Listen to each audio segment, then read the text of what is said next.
Lately, our fridge has been taking a lot longer to cool off our food, and it seems like it's turning on and running all the time. So I finally decided to address this issue and clean the condenser coil on this refrigerator. But I do want to point out that if you're watching this video because your refrigerator is not working, this video will likely not help your problem. But if you feel like your refrigerator is not working as good as it used to, then this likely will help your problem. I sometimes get asked, what will happen if I never clean the condenser coil on my refrigerator? And the honest answer is, probably not much. I've seen some really old refrigerators that have never been cleaned, and they were still very much alive and kicking even though the condenser coil was super dusty. A dirty condenser coil on your refrigerator will not kill it, but it will make it less efficient. It's going to make the compressor run a little bit harder, and it's going to take a little bit longer to cool off your food, which will also increase your electric bill just a little bit. But if you've never cleaned the condenser coil on your fridge, I would highly recommend you do so at least once in its lifetime. Your refrigerator will thank you, especially if you have pets. The first thing I like to clean when I'm cleaning a refrigerator is the front cover on the bottom of the fridge if your refrigerator has one. The toe kick panels on the bottom are usually very easy to take out. You just have to snap them off one side at a time. Usually they're just held in there by plastic clips. There's no screws. And as you can see, mine is looking pretty nasty. So I'm gonna go ahead and vacuum this, wipe it down, and then we'll proceed to the condenser coil. And that's about as good as it's gonna get. That was just the front of the fridge, but the actual condenser coil is behind it, so we are gonna have to pull the refrigerator out.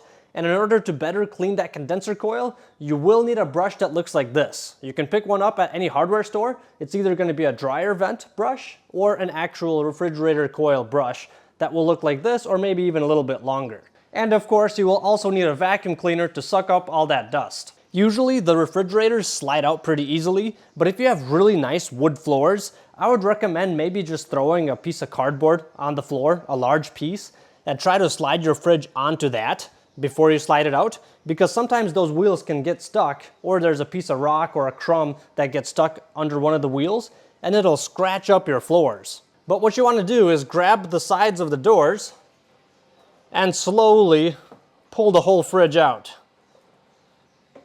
I like to pull it out just partially and then look behind it to make sure that none of the lines are getting kinked if you have water lines behind the fridge. On my refrigerator, I have a copper water line.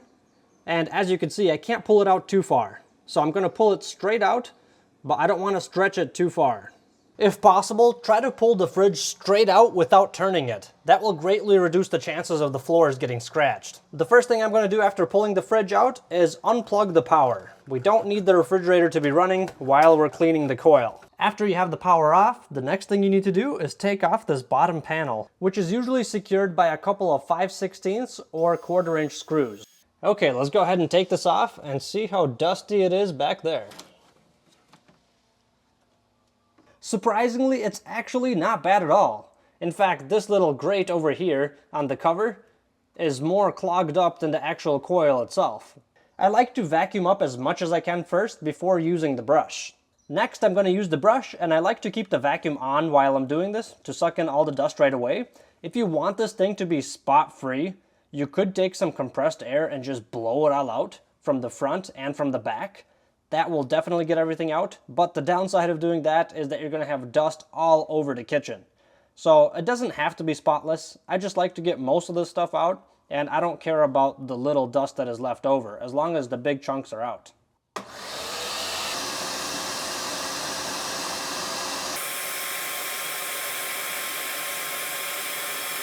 I like to also clean up the fan blades, brush them with the brush, because there's usually a bunch of gunk stuck onto them as well.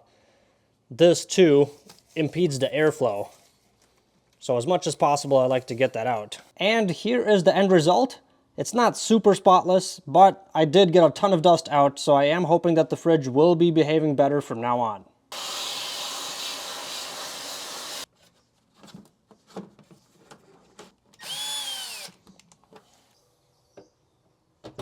When you're pushing the fridge back in, go nice and slow as well, frequently checking the back of it, especially if you have plastic water lines. to make sure that the lines aren't going underneath the fridge and under the wheels. Just take it nice and slow. Look back there once in a while, make sure nothing is getting kinked or run over, and slide it right back in. Well guys, as you can see, cleaning the condenser coil on the fridge is actually not that hard. And if you're gonna clean your coil after not cleaning it in forever, I would love to hear how your coil looks like in the comments below. Thank you for watching, and I'll see you next time. Hey Dad. What is it? It's really cold in the house. Go stand in the corner. Why? Because it's 90 degrees. Hey Dad. What now? If Apple made a car, would it still have windows? I don't know. That's actually a very good point. Yeah, I'm gonna go stand in the corner.